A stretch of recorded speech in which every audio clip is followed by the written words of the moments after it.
I can see your ovaries exploding right now. Oh my God. I've got it. Where's my fan? Where's my Golden Girl Yo, fan? she's literally fanning herself. I need a moment. I need a moment. I completely agree, but like...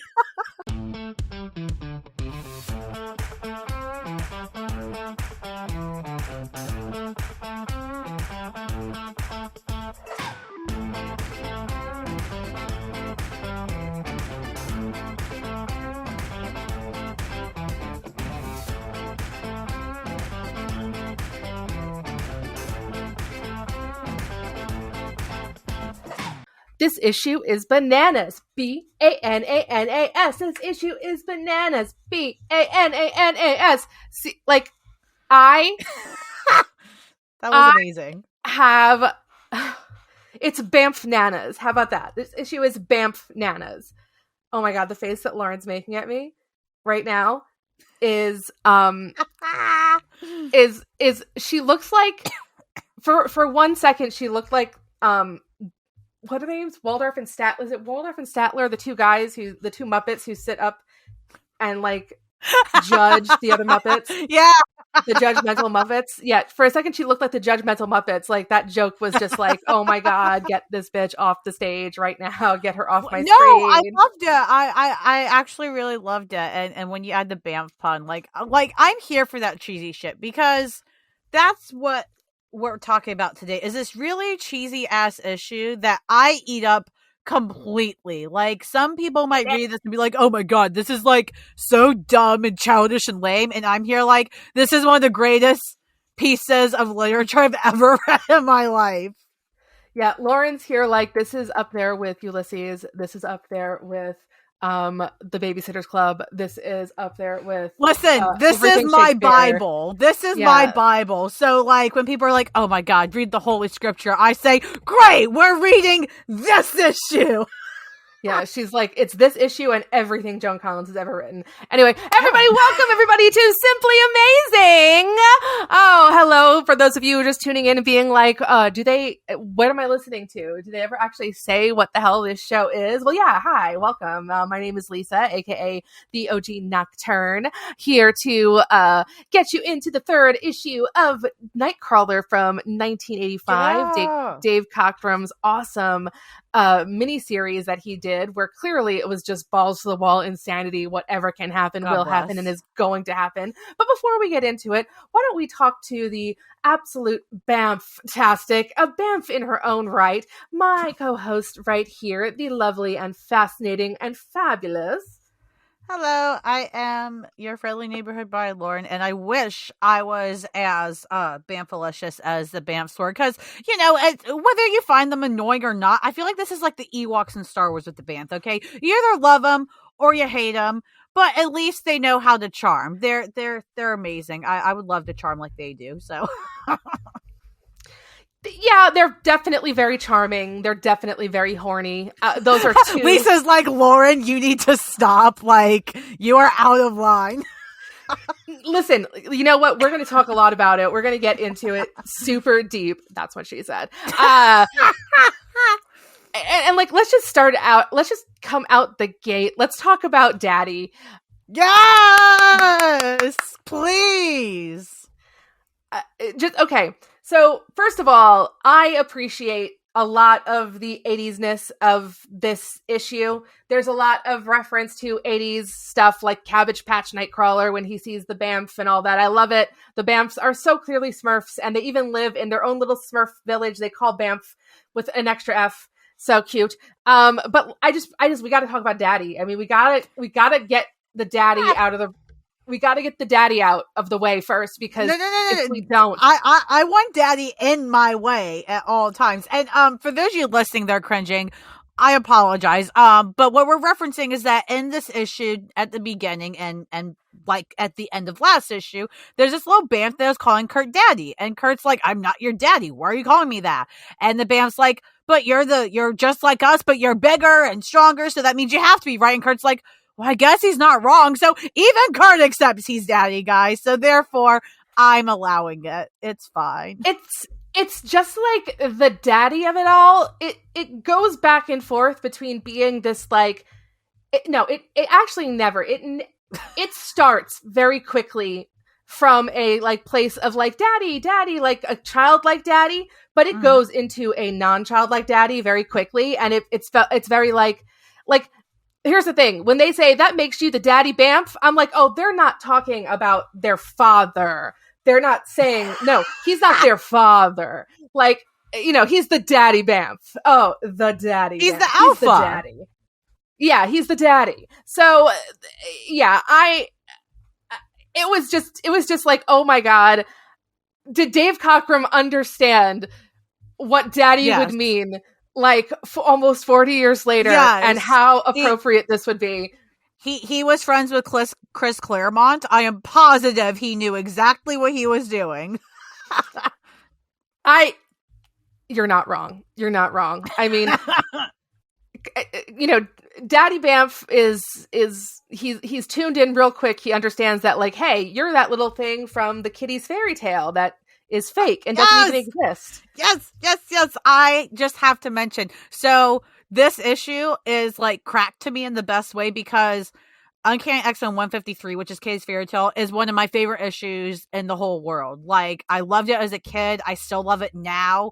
So reading this was just like Kitty's fairy tale part 2. So I couldn't be more fucking thrilled. So if you love Kitty's fairy tale or enjoyed it, you'll enjoy this issue. If you didn't, I don't know why you're here. That's tea. That's tea. And I'm pretty sure we're going to meet some more characters from Kitty's fairy tale in just a moment as we get there. But we got a whole lot more daddy to get through before we get to that point. You're just having too much fun with this, Leah. It's just, I mean, daddy. I mean, love that. It's so much, because literally I was reading it and it said so much that eventually I was just like, oh, daddy. And I was like, no, wait, his name is Kurt. What? Stop, brain. Like, no. Exactly. It's so funny. And I love that Cockrum, because again, I really do think Cockrum knew what he was doing here, because he meant it in a childish way, but at the same time, he understood the double entendre from the adult point of view. And I love that he's able to make jokes of it. Like, this kind of humor reminds me of like movies like Shrek, where you have, yes, the really cheesy kid humor that everybody can get into, but you also have that certain humors that only the adults will get. Kids can read this issue and think it's totally normal and fine, and then us adults read it and we're like, oh my God, like, holy shit. So it's so much fun to me in that way. Oh yeah, this is definitely supposed to be taking some of those child tropes, like, you know, especially like 1980s child tropes like the Smurfs and everything, and subverting them in a very adult way.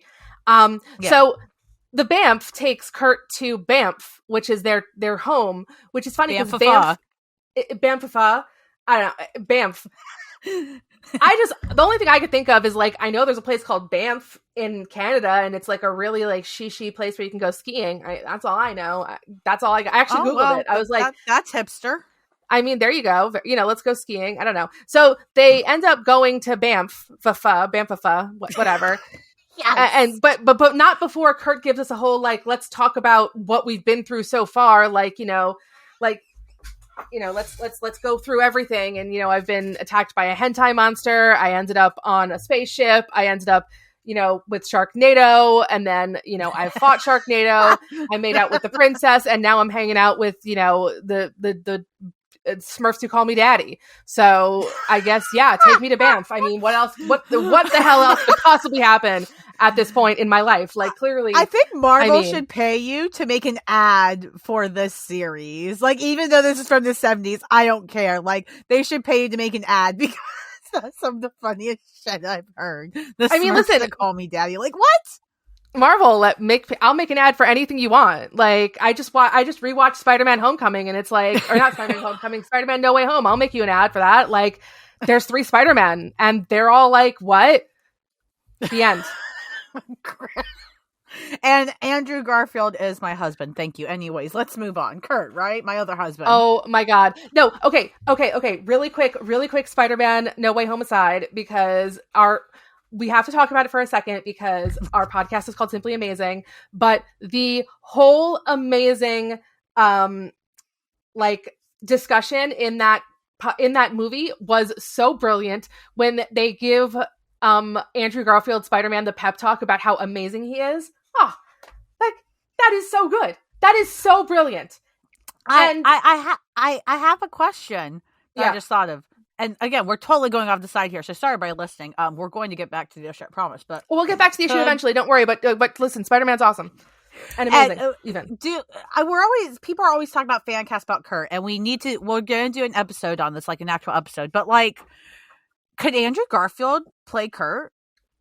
Oh, shut up! Listen, Lauren. Lauren, I am not ready for this right now. There is only so much of this I can take at this moment. I can see your ovaries exploding right now. I've got it. Where's my fan? Where's my Golden Girl Y'all, fan? she's literally fanning herself. I need a moment. I completely agree, but like... That is... Okay, going back to Spider-Man for 1 second, because I need to calm myself from this. Okay? I'm gonna throw it out there. Okay, Marvel, call me. Okay, because I've got a TV show that I want to pitch. Put in your New York accent more for the call me. No, call me, Marvel. Call me. All right, pick up the phone. Call me. All right, dial my. I don't have a New York number anymore. It's a long story. Anyway, don't worry about it. Just call me. All right, you can email me. You can even follow me on Facebook or on Instagram or on Twitter. Whatever. Just call me. I have a pitch for a Disney Plus show. Okay, this is gonna be good. This is gonna be really good. I'm ready. It's gonna be good. All right. Let's just hope that Kirsten Dunst doesn't do too well at the Oscars. She might be too good for it then. But she could just cameo. She just cameo. It's okay. She'll cameo. It's a show about Mayday Parker with cameos by Tobey Maguire and Kirsten Dunst. Because you can't tell me they weren't hinting that he has a freaking kid in Spider-Man No Way Home. Like, you can't tell me that they weren't hinting that. Like, you can't tell me. Am I right? I can totally see that. He's definitely married to MJ, right? He's definitely married to MJ. So there, it's just like, oh my God, give me that. Give me life. Oh, could you even imagine? Anyway, sorry guys. Welcome back to our Nightcrawler podcast. Thank you for listening to our quick intermission. We are back, everybody. Thank you so much. Thank you to our sponsors. No, but Lauren, you were going to say something. No, I was just and Kirsten Dunst. Oh no, well I was going to say I get that, but I'm still more because I'm such an Andrew Garfield fan as in general, but specifically as well as Spider-Man. So I'm just like, I just want to see where like, can we get an alternate universe where he saved Gwen Stacy? Like, what if Andrew Garfield Spider-Man saved Gwen Stacy so I can just live with that? Limited series. 4 episodes only. 4 episodes. I'll be on the floor. That moment where he saves MJ is, oh my God, that's everything. Oh, that I cried so hard at that moment. Like, I lost it. I bawled at that moment. Like, I still lose it.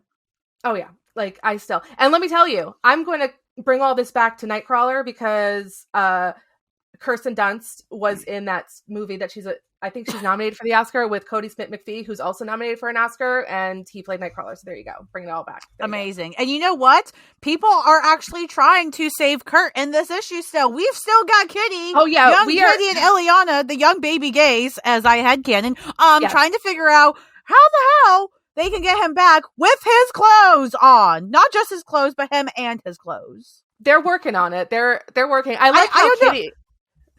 I just like how Kitty is like, no, Ileana's like, I mean, we got to do something. And Kitty's like, do you got any ideas, girl? And it's like, I mean, Kitty, I get that you've been trying, but you got to keep going, girl. Like, there's more to be done. Like, you can't just stop, right? And at this point, everybody's calling him daddy. Like every single BAMF has come out of the woodwork. Like, BAMFs are born and they're just like, daddy. And it's like, oh my God, like this guy. Tag yourself. I am all of the BAMFs. Thank you for coming to my TED Talk. Yeah, the BAMFs names are all Lauren, actually. Yeah. That's why they never say the name, because Cockrum couldn't give away the secret. That's true. She's actually not your friendly neighborhood bi. She's your friendly neighborhood BAMF. So just FYI. She just couldn't get enough letters. She couldn't get enough letters in the Twitter name. So that's why she picked bi instead of BAMF. So that's I'm sorry. True. I'm sorry to let out your secret, Lauren. So You Oh know, my gosh. You know what? This is bigger than Victoria's Secret. Okay, this is huge. I wasn't yeah, prepared. Now I'm going to have all Lauren. these fans finding me. No, I'm kidding. That is true. That is Lauren's secret. Lauren's secret is that she is actually a BAMF. It's why I have a thing about tails. I lost my tail at birth and I'm trying to get it back. No, totally can't get it. Yeah, we are going way off the rails because I'm about to be like talking about the X-Files now. Remember that episode of the X-Files where the kids were born with tails because the guy was a shapeshifter? Anyway, moving on. Anyway, so we are back and we are talking about suddenly there's a boomf. For some reason, everything that ends with an M, everything that ends with an M in the BAMF world also has an F on it, which I think is funny. So it's instead of boom, it's boomf. And guess who shows up? It's freaking Sharknado. He's not dead. God, he fell from the sky. I mean, he fell from the sky, and he is not dead. I don't understand. He should be DED dead. Like, yeah, he should be fish food. He should be, yeah. So yeah, he's back, and guess what? He's stolen all the BAMFs, and now guess what? Now it's just like, for me, if I were Kurt, I'd be like, can't I just chill? Like, wait, didn't he only steal, like, and maybe I didn't read this right. Did he only steal the girl BAMFs? Because apparently there's girl BAMFs, guys. Yeah, there's girl BAMFs. We're going to see them soon. They're pretty sexy. No, he stole all the BAMFs except this one BAMF. This one BAMF that's with Kurt. He stole every single BAMF except that one. So this guy this guy's a thief. He's a robber. He's a creep. He needs to go. And he's just a pain in the ass. It's like, come on. I mean, like, why? Like, really, honestly, Kurt really didn't do much to you. He's just kind of trying to get home, and he's being thrown into these ridiculous situations. Just leave him alone. Like, who cares? So now they got to go save all the BAMFs, because what's he supposed to do? Just not save the BAMFs? You know? Of course, he's got to. He's daddy. He's their daddy. He's got to save his kids. Yes. I will say that this little BAMF, he's all like angry, and he's like, nobody messes with the BAMFs and lives to tell about it. And he's got his little fist phrase. And I think he looks very cute there. It's adorable. Okay, I have a question for you. What do the BAMFs sound like in your mind? Like, what's the voice of the BAMFs? I'm trying to think. There is an analogy I have, but I can't quite think of it. They remind me of, what's the thing? Okay, one I'll say, this isn't one I'm trying to think of. If I think of it, I'll let you know. But they remind me of the Animaniacs. So I don't know if you've ever watched that. It's the 90s Steven Spielberg cartoon. Yeah, with Yakko, Wacko, and Dot. Like, they remind me of them. Just they're so freaking goofy and just bouncing around. And, people think they're oblivious to how crazy they are, but they know how crazy they are and silly, and they don't care. And even though these guys, the BAMFs, don't seem to be as necessarily intentionally goofy, they're definitely still very cutesy and like, hey, like, we're just gonna be here and like flirt. Like when the BAMF, tries to flirt with, other characters that we'll get to. It reminds me of like that scene that is a little bit outdated to a lot of people now, but the like hello nurse joke, like hello nurse, every time the nurse in the 90s cartoon would walk in and Yakko and Wacko would lose their minds, like reminds me of that. So I'd say that's a good analogy. Okay. For some reason, I keep hearing their voices as the member berries from South Park, like the member. Like, that's what I hear. I don't know. See, I'm not a South Park person. Like, South Park drives me insane, so I can't relate. Fair enough. Fair. But I can see where you're getting the voices, because I've heard voices on the show. Yeah. Well, for those of you out there, let us know what you hear when you hear the BAMFs speak, if you hear them speak at all. So we'd like to hear you. So now they need to find someone to fly them to the Fangs of Doom, which, I mean, that sounds like it's going to be fun. Fangs of Doom. Right. And they toot this big horn, which brings them the Mean, which is just this mean looking Tasmanian devil type Wolverine fake guy. So Yeah. this is Wolverine, but if he was a little shrumpy Tasmanian devil, angry all the time guy, like, and you're probably like, but he's already like that. No, like his physique in this is so different and it's hysterical, and he's way more, again, he really is like Taz from Looney Tunes and how he moves and tries to fight, and the goofy ways hell included, which we'll get to because he has some hilarious panels, y'all, like you don't know. Which this is kind of funny because we talked about this when we talked about the Pride of the X-Men, right? Where they made Wolverine Australian for some reason. And it was like, well, it's odd. Why would you choose to make him Australian when he's Wolverine, which is a North American animal? And then here they're clearly referencing the Tasmanian Devil from Warner Brothers in how he like comes up out of the ground and he's spinning and he's, just a lot of characteristics are very much like Taz. And I don't know, I think that's kind of a funny little dichotomy, like those two things. And he's got the little hat too, which is seems like I guess it's his little cowboy hat he wears around this time. But BAMF doesn't seem to like him very much. Nobody really likes him, but they end up calling Lockheed, who's an enormous black dragon who speaks with what seems to be an Irish accent. I think is Irish. Yeah, I think that's Irish. Is that Irish to you? Well, I think that's Irish. I mean, I didn't really picture an accent at all or hear an accent in my head. It's just like the it's we're the talking like about Lockheed's voice, right?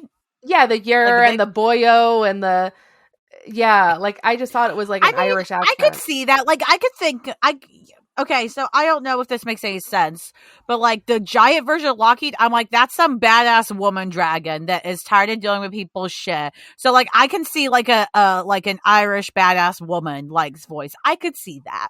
Yeah.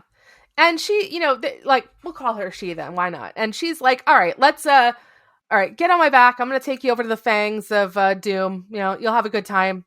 And on the way, it's just this whole boggy thing. Everybody's calling him a boggy. Boggy. There's a beautiful panel where he gets called it and he just loses it. Like he completely just literally fumes. Like, I am not a boggy. And they're like, okay. Poor Kurt. I know. He can't escape this whole boggy thing. I feel like someone should call him a boggy in like books recently. Or in the current book, someone should call him a boggy and see what happens. It'd be fun. All right. So, they're going really interesting. It'd be fun to see like Kate call him that. Yeah.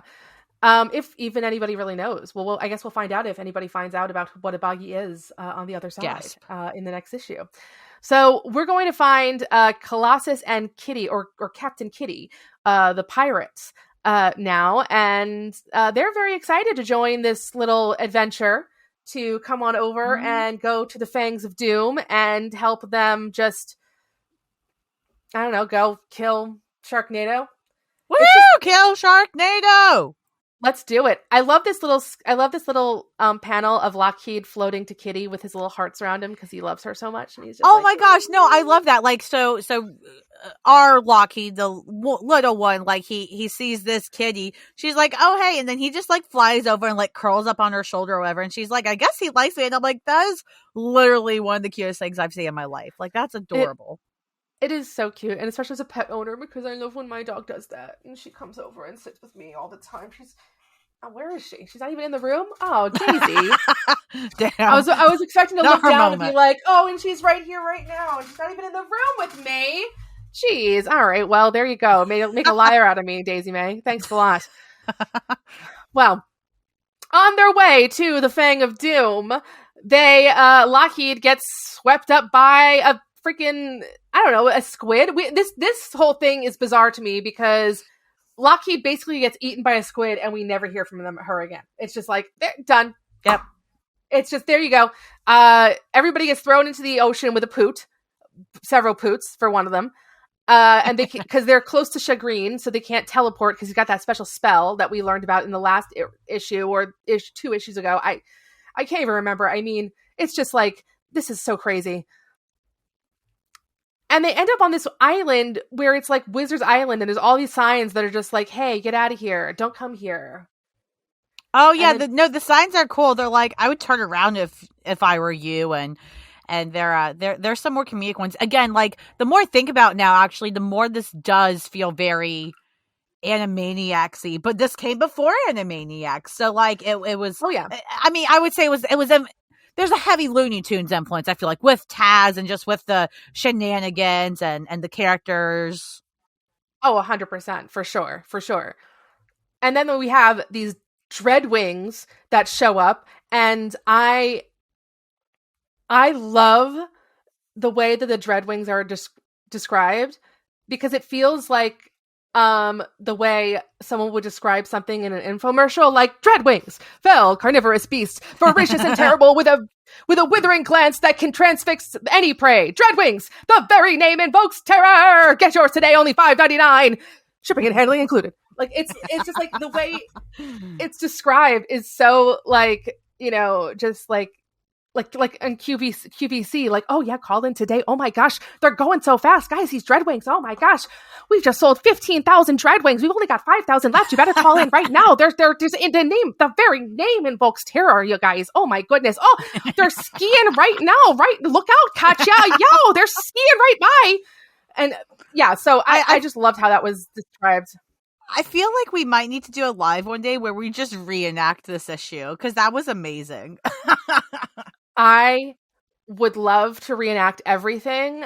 I have said before, I think, that I want to like cast and like do a dramatic reading of the Austen run, or at very least, Sacred Vows, which is the issue, which is the arc where Alex leaves Lorna at the altar, and then she turns her entire wedding into a Magneto helmet for herself. It basically, all the cutlery and everything just becomes a Magneto helmet for herself. It's right. Anyway, getting back on topic.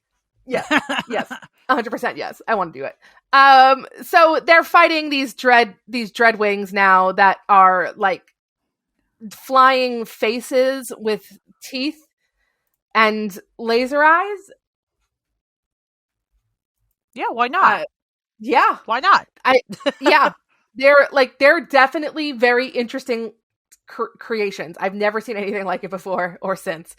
Yeah, and so Wolverine, or not Wolverine, but Mean, has this thing, like almost like a Popeye thing, where he like eats a case of beer or eats a 6-pack of beer and then like shoots the beer at the Dreadwing. No. He doesn't shoot it. He burps it out, because there's a great line where Kitty says, oh, you need to get, I think it's Kitty, maybe I'm wrong, but I think it's Kitty says, you could fight bear if you got rid of that 6-pack. And so at first I was like, oh, like, does he have abs? And the next panel, he's literally holding up this 6-pack of beer, and he goes, blah, blah, blah, blah. And he literally puts it in his mouth like he is freaking the Tasmanian devil from Looney Tunes.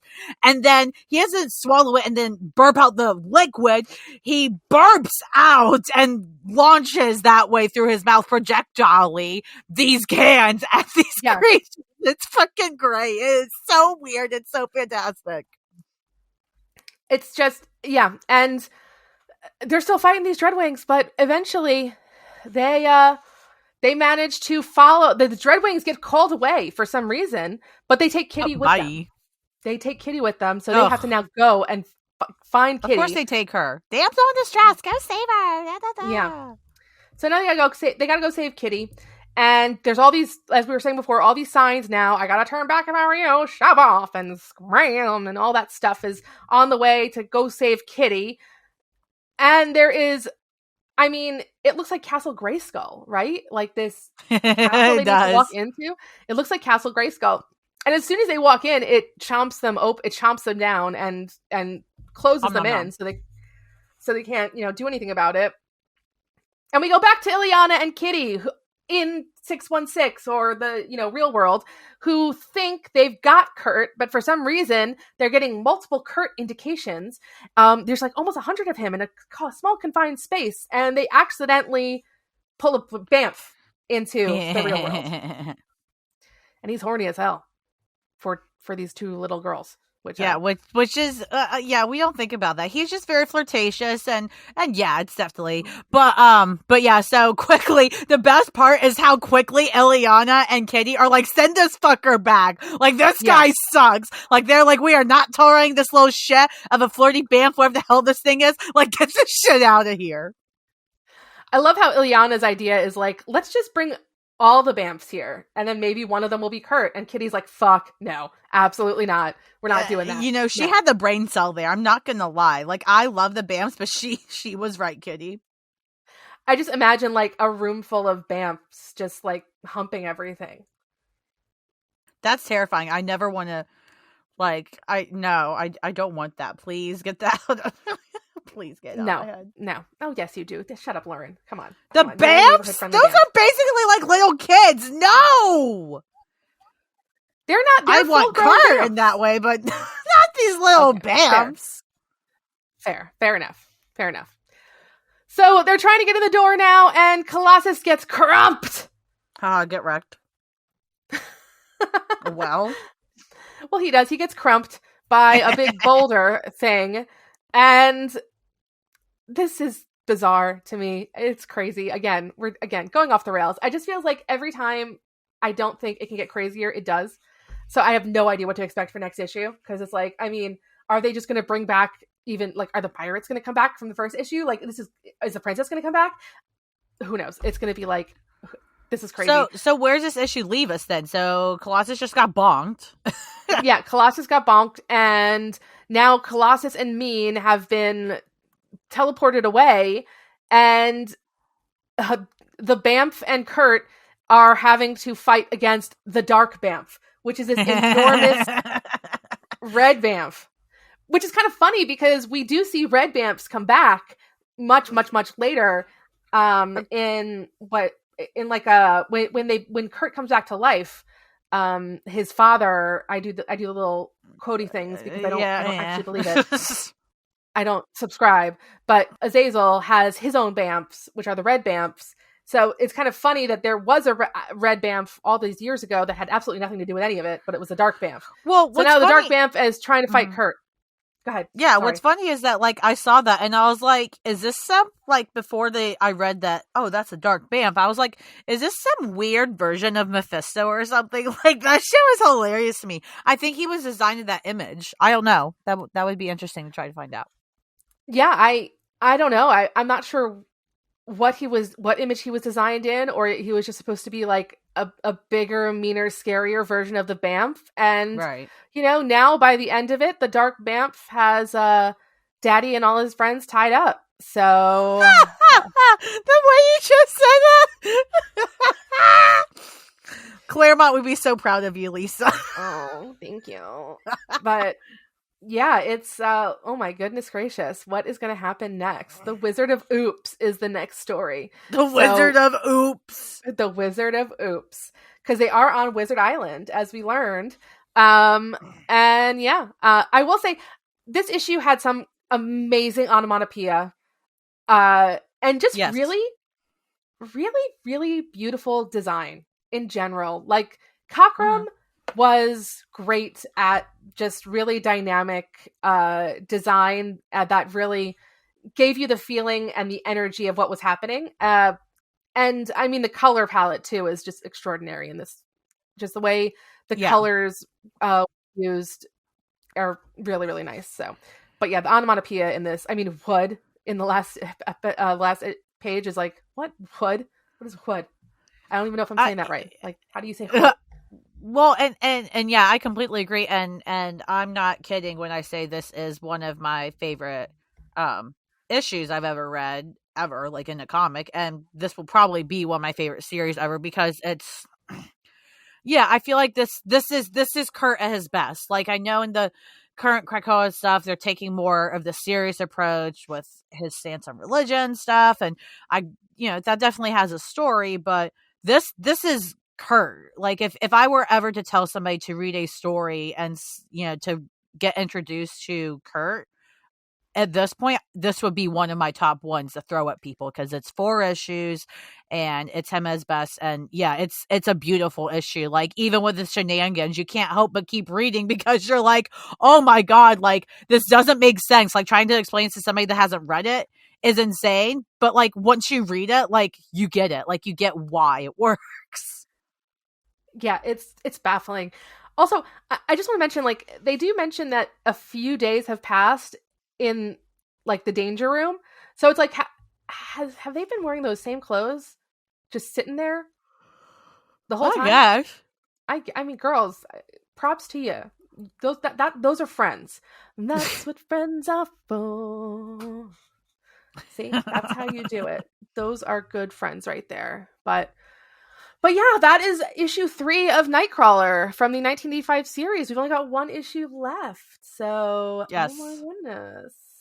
Yes, I am both excited but also sad because I don't want it to end. Like, it's so much fun. This is the most fun I've had reading Kurt in a long time. So, yeah, this is wacky. I mean, it is wacky. It is fun. It is crazy, and I'm loving it. I'm loving every minute of it. It has thrown me for a loop several times. I did not expect Sharknado to come back at all. I was like, okay, he's back. All right.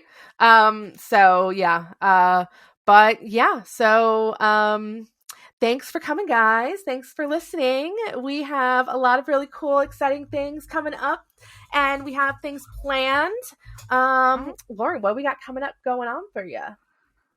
What did that even mean? I'm sorry. That was a sentence that had made no sense. Coming up going on for you. Anyway. I was going to say, well, if you're talking about stuff that we're doing for this pod, yeah, so, Friday, April 1st, this is not a joke unless it becomes one, but we will be doing, another Simply Amazing live on our Twitch. So we'll be, doing just talking shop, having fun. One or both of us might be drinking, so chaos will probably ensue, and we're going to give away free stuff again. I know Lisa in particular. Look at this. Okay, so if you guys want to know what she's making me look at, it is this, like, what is that, lighter or something? It's a lighter. Yeah, so it's a lighter that when you flip it open, it's like, it's the shape of the, like, part you hold is like a swimsuit with boobs and the rest of the bikini, and then it lights up when you open it to, like, use the lighter. It's ridiculous. It's ridiculous. We also have, oh, this is nice.